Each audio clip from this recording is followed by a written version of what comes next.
Elif'in mutfağına hoş geldiniz. Bugün sizlerle tadan herkesin çok beğendiği hakiki su böreği tarifini paylaşmak istiyorum. Yoğurma kabına 5 adet yumurtayı alalım. Üzerine 1 dolu tatlı kaşığı tuz, yarım çay bardağı su ekleyelim. Spatula ile biraz karıştıralım. Daha sonra ununu azar azar ilave edelim. Ben ilk etapta 3 su bardağı un ekledim. Ununu azar azar ilave ederek spatula ile karıştıralım.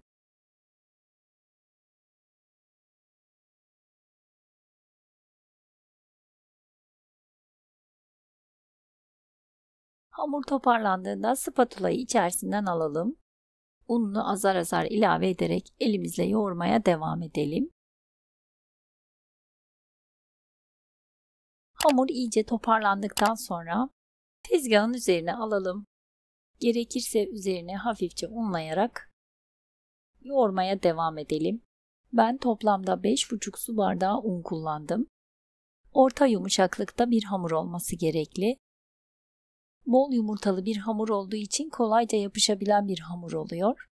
Yoğurma aşamasında hafifçe un serperek yoğurabilirsiniz. 10 dakika kadar tezgahın üzerinde iyice yoğuralım.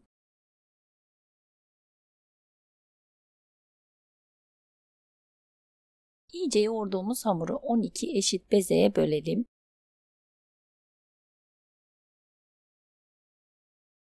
Daha sonra yine üzerine hafifçe un serperek hamurları yumaklayalım.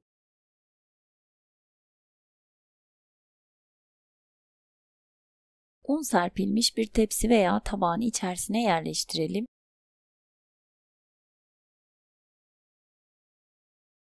Üzerinin kurumaması için buzdolabı poşetiyle örtelim. Ve üzerine bir bez örterek yaklaşık yarım saat 45 dakika kadar dinlenmeye bırakalım. Hamurumuz dinlenirken yağımızı eritip hazırlayalım. Ben 200 gram kadar tereyağını erittim. Üzerine 1 çay bardağı sıvı yağ ekledim. Ama sonrasında bana yağ biraz fazla gibi geldi. Sizler yaklaşık 100 ya da 150 gram kadar tereyağı kullanırsanız daha güzel olacaktır. Daha sonra iç harcımızı da hazırlayalım. 300 gram kadar çeçil peynirini doğrayalım.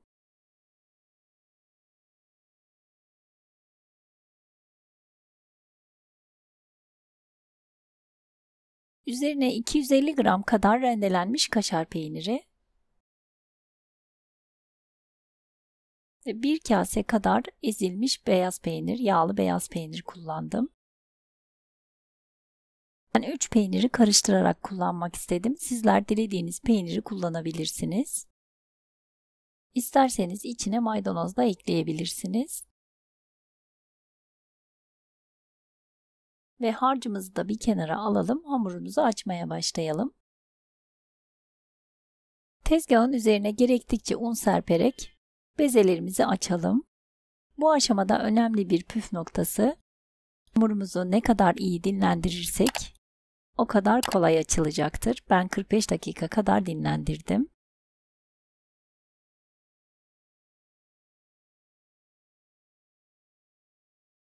Ben hamurların tamamını açıp tek sıra halinde masanın üzerinde beklettim. Sizler de bu şekilde yaparsanız daha kolay olacaktır.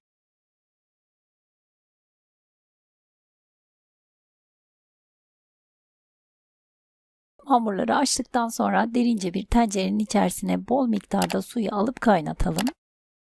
Üzerine 1 dolu tatlı kaşığı tuz ve çeyrek çay bardağı sıvı yağ ekleyelim.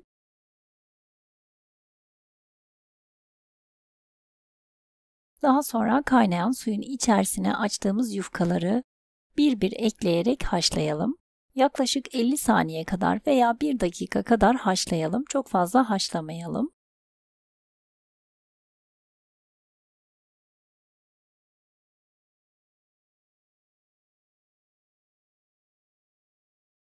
Ayrı bir kabın içerisine buz gibi soğuk suyu alalım. Haşlanan hamuru videoda gördüğünüz gibi kevgirle iyice süzdürerek soğuk suyun içerisine alalım. Bu aşamada kaynayan suyun içerisine tekrardan bir hamur atalım. Yine 1 dakika kadar haşlayalım. birkaç hamurda bir soğuk su ısınacağı için dökelim ve üzerine tekrardan soğuk su ekleyelim ve hamurları haşladığımız suda azalma olursa üzerine tekrardan kaynar su ekleyip tekrardan biraz daha tuz ekleyelim. Hamur haşlandığında soğuk suyun içerisinde bekleyen hamuru videoda gördüğünüz gibi suyunu iyice süzdürerek süzgecin içerisine alalım. Bu aşamada sizlere bir kişi daha yardımcı olursa işiniz daha kolay olacaktır. Böreğimizi tepsiye döşemeye başlayalım. Ben fırın tepsisini de hazırladım. Sizler isterseniz yuvarlak tepside kullanabilirsiniz.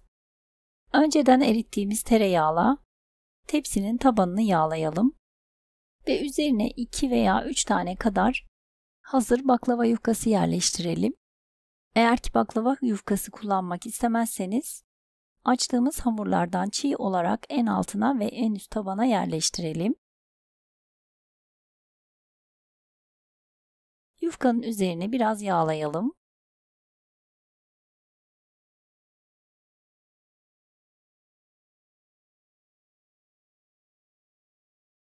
Ve suyu iyice süzülen hamurumuzu üzerine yerleştirelim. Ben dikdörtgen fırın tepsisi kullandığım için kenarlar biraz boş kaldı. Sizler yuvarlak tepsi kullanırsanız hiç bölmeden kolayca döşeyebilirsiniz böreğinizi. Biraz kenarlarından kopartalım ve boş kalan yerleri yerleştirelim. Önceden hazırladığımız tereyağı ve sıvı yağ karışımından 1-2 yemek kaşığı kadar üzerine ekleyelim ve fırçayla her tarafına gelecek şekilde yayalım. Daha sonra videoda gördüğünüz gibi kalan yufkaları da yine haşlayarak aynı şekilde tepsiye yayalım.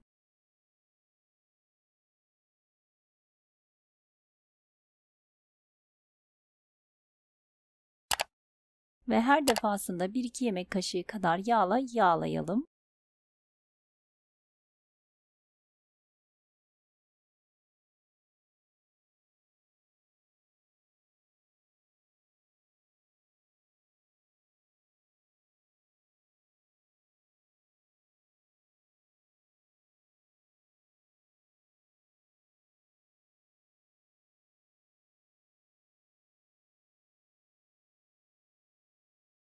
Yufkaların yarısını yani 6 tane yufkayı tepsinin tabanına aralarını yağlayarak yerleştirdim.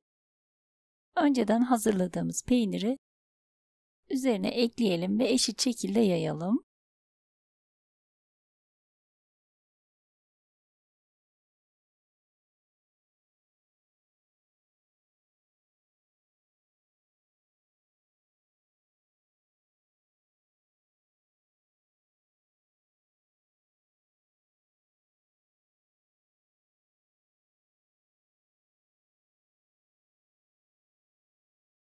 Daha sonra yine aynı şekilde kalan 6 kat yufkayı yine haşlayarak üzerine yerleştirelim. Aynı şekilde aralarını yağlayarak yerleştirelim.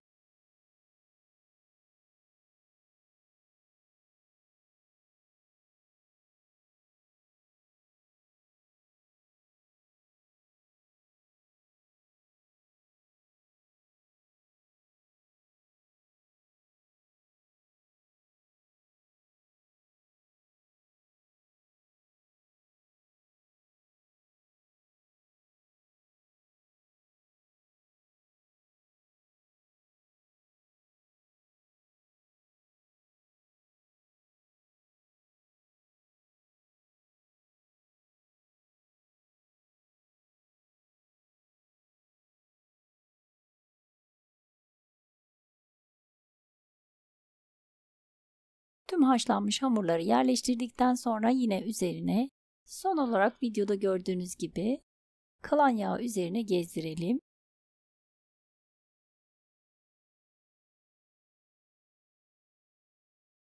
Dibinde kalan ayransı kısmını kullanmayalım.